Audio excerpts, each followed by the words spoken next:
Hi, this is Mike from Mike's Unboxing Reviews and How To, and on today's video we'll be taking a look at something which a lot of you didn't know existed, and I didn't until very recently when I did some delving around. So this is the Sapphire Pure B850M Wi-Fi. As you can see, very strange to see a Sapphire branded motherboard. It's we normally see MSI and ASRock and all that kind of stuff, so it's really nice to see another player in the market.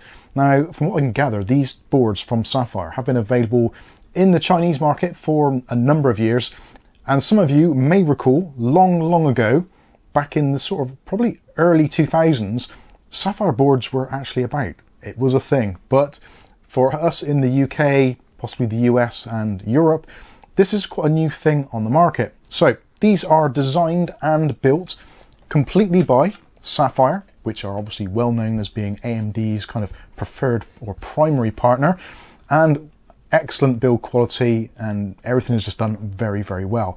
And if you do plan to purchase one of these boards, one of the first things you'll notice when you take it out of the box is the fact that it's extremely heavy. There is a lot of weight to this board. There's some massive heat sinks on here to keep things all nice and cool, and it's also backed up with a 12+2+1 VRM with 55 amp stages on there. So plenty of power. Even though this is a Micro-ATX motherboard, you can put on the latest and greatest AMD processors and not worry about the thing melting on you. So that is excellent. I think most people with Micro-ATX are probably looking at more reserved processors, let's say, but if you do want to go to town, you certainly can do with this board. And also, it doesn't cost an absolute fortune, although some of the links in the video description are a little bit ridiculous because of import duties, etc. So for those of you in the US, potentially, you may find places such as Amazon selling this for extremes like £300 or £400.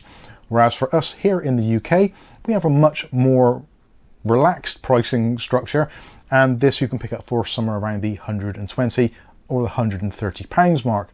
Now, I actually picked this up for somewhere around the £125 mark through Scan UK via Amazon UK, which sort of blows my mind a little bit. There was a bit of a discount there. So I have paid for this. I have my own money, and all the thoughts and opinions are my own. This video is not sponsored in any way, shape or form. So we go through, do an unboxing, talk about all of the features, what it has on there, and then you can really decide whether or not this is going to be suitable for your next Micro-ATX build. And one of the things which obviously is one of its key selling points is the fact that it is part of the Pure range. So this means it is essentially white, or predominantly white. So if you are going for one of those nice new modern clean looking builds using mostly white components, this is probably going to be a decent choice for you. Now, there are a few other alternatives on the market with a white or predominantly white motherboard for Micro-ATX, but they're not great. There's an MSI one which I looked at, which was basically Gen 4 PCI Express, which is not ideal. This has Gen 5 pretty much throughout, so both for your primary graphics card slot, so it's PCI Express Gen 5 times 16, and also your M.2 slot is also PCI Express Gen 5 times 4. So that is great, and also there's a massive heatsink on there. Anyway, we'll get to all that a little bit later on. Part of the unboxing process is obviously looking at the packaging. So if we take a look at the motherboard box, you can see this is the Sapphire Pure B850M Wi-Fi using the B850 chipset, as you'd expect, for socket AM5 processors. Has NVMe SSDs, has DDR5 support, as you'd expect, and overclocking support as well. On the back of the box goes over some of the key features, such as the VRM, the cooling solutions, and the specs in general. So if you want to pause that, so have a brief look through, you're more than welcome to do so. Inside the packaging, it is a somewhat minimalist affair, which is one of the things which a lot of boards are doing these days. So we do get these unusual things, which I've not seen for a little while. These are SATA hard drive connectors, and also because this is part of the Pure range, they are all nicely color coded in white, and you get 2 of them, which is pretty nice. And you also get some of the largest Wi-Fi antennas I've seen in a very long time. And in fact, they are pretty much almost the width of the motherboard. So these are absolutely gigantic. The motherboard itself only has Wi-Fi 6, so that is supporting up to the AX standard, and also has integrated Bluetooth 5.3. And also something which is a rare find these days actually is you do get a owner's manual. Now it's not massively in depth and you still will need to go to the website to find out some more information, or alternatively check out our videos such as the one on how to perform a BIOS flash on this board, which we've already done. There's 3 methods for BIOS flashing on this board, which is slightly unusual. So I would strongly suggest if you're interested, check that out as well, because it may be of interest. But yeah, user manual, that is very nice. And of course, inside you get the motherboard itself, which I don't really like holding because it is extremely heavy. So again, massive heat sinks over the VRM, so cooling is not going to be a problem here at all, both for the VRM solution and also for your M.2 solution. This huge chunk of metal on the bottom is solid metal and it is very heavy, so even if you are using a Gen 5 drive, it's going to keep it very cool indeed. And if you're using a Gen 3 or Gen 4 drive, they are going to be sub-zero, I think. But moving on, let's take a look at the connectivity. So in the top, going by obviously the VRM strength, we have got 2 EPS connectors, 8-pin ones on the top there. So if you do want to connect up both, you can. If you don't need it, if your CPU is lower wattage, you can just plug in one. That's absolutely fine. Of course, we've got another VRM cooler up the top here, and slightly hidden away, there is the first of our fan connectors. So you've got your CPU fan connector at the top here, and just below that, there is a connection for a AIO or water pump. You can, if you want to, use that as a normal fan connector, should you wish to. The choice is entirely up to you. Obviously, dead center, we've got the AM5 socket, which will take up to the 9950X3D Mark II, whatever it is these days. Essentially, all AM5 processors from the very first 7000 all the way through to 9000, and obviously going forward, there should be BIOS updates to allow you to use whatever comes next. So that's fantastic. 4 RAM slots, which is nice to see on Micro-ATX, and also they are armored as well, so you've got armoring around the sides there to strengthen those. Support for up to 192 gigabytes of RAM and running at DDR5 speeds of 8000 megatransfers per second. Now obviously, depending on what RAM you get and what processor you get, the combinations may not allow you to get those full speeds, but realistically you should be able to get all 4 slots running at 6000 megatransfers with minimal problems. Moving along, so we've got the first of our ARGB connectors at the top here, so that is the 3-pin 5V addressable ARGB. Then we've got another fan header just on the side here, your 24-pin main power connector. Underneath that, you've got your USB front panel connector. This one is only 5 gigabits per second, so that's USB 3.2 Gen 1. Underneath that, USB Type-C front panel connector. That one also USB 3.2 Gen 1, so 5 gigabits per second. Underneath that, you have got 4 SATA ports, so if you want to hook up some SATA drives, you certainly can do. 4 ports enabled on there. Then moving across, we've got our PCI Express and M.2. So let's take a closer look at those.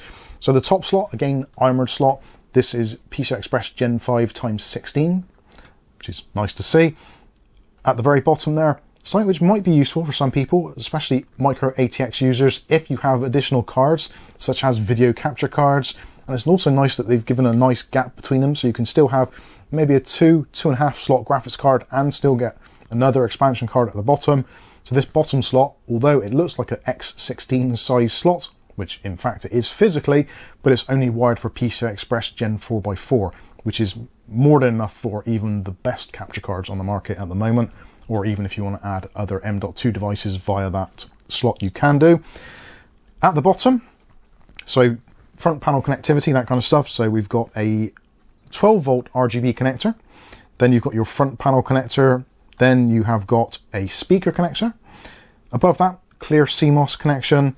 Next to that, another ARGB connection, so 3-pin 5-volt addressable ARGB. Then you have a TPM connector, if you want to use that. Moving along, there is only a single USB 2 front panel header, which is a little bit of a shame. We'd like to have seen 2, but 1 should be fine for most people. Moving along from that, you have a COM port, so useful if you want to hook up an old serial port. Moving across, another 2 fan headers, so that is giving you 5 in total. And you've got a third and final ARGB connection, so 3-pin 5-volt addressable ARGB. And then you've got your front panel audio connector at the end there. And the audio solution on here is the Realtek ALC897, so not particularly good, but they have taken some effort in actually trying to isolate it. And they've got the Pure Sound logo on there, so they've isolated the circuits to get the most they can out of that integrated codec. Also, I should mention the M.2 slot. So again, as we've said, so M.2, the top one, PCI Express Gen 5x4 supported, and underneath that, PCI Express Gen 4x4. So that's absolutely fine. Again, massive heatsink, thermal pads included already, and to actually install the drives, don't need any screws, the pillars are pre-installed, and it's just got one of those plastic clips which just swings around to hold the drives in place, which you're probably seeing from some B-roll.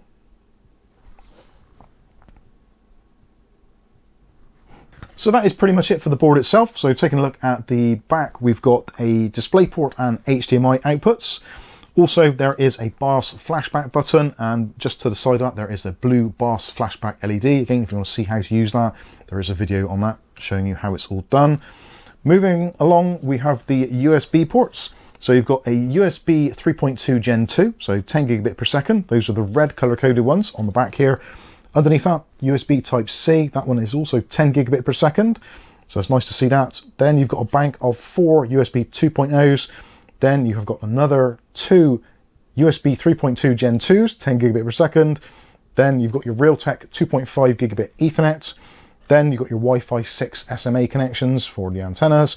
And you've got your basic audio solution there. So you've got your microphone, your line out, and also your line level in.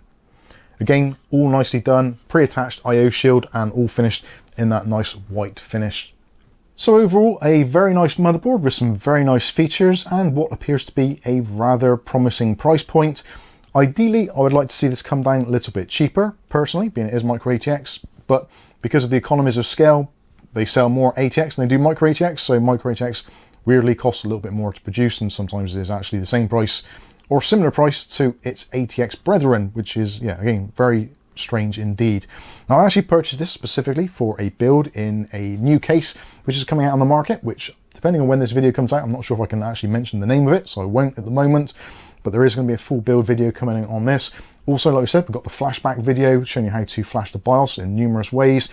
And also there is going to be a BIOS tour video. So if you're interested to see what the BIOS is like on these boards, the Sapphire boards, and actually I've got to say the Pure BIOS is really nice. It's extremely refreshing to see a new modern take on what a UEFI or BIOS should actually look like and how easy it is to use. So definitely worth checking that video out. That'll be coming very shortly. Also, we're doing some updates as well on how the RGB works. You can use their own Trixx software, which is specifically designed for these motherboards, or alternatively, you can make use of things such as SignalRGB or OpenRGB if you don't want to install their specific software. One thing which does come from this, if you do want to go along the Sapphire branding, of course, if you pick up one of the Sapphire graphics cards which has integrated RGB on it, you can then use the Trixx software not only to control your motherboard features, you can also use it to control elements of your graphics card as well. So trying to keep within that ecosystem, should you wish to. It is entirely optional. But there you go, that is the Sapphire Pure B850M Wi-Fi. I think this is a cracking board, and again, it's really nice to see Sapphire coming out with something which has really high specs and really high standards, but isn't overly flashy and comes in at a decent price point. But that's my thoughts on it. I'd love to hear your thoughts on them in the comments section below. So feel free to do that. Or if you want to find out more in a quicker manner, you can head over to our Discord and have a chat with us on there. But I think that's going to wrap this one up. I've been Mike. This is Mike's Unboxing Reviews and How To. And hopefully we'll catch you in the very next video. Thanks for watching.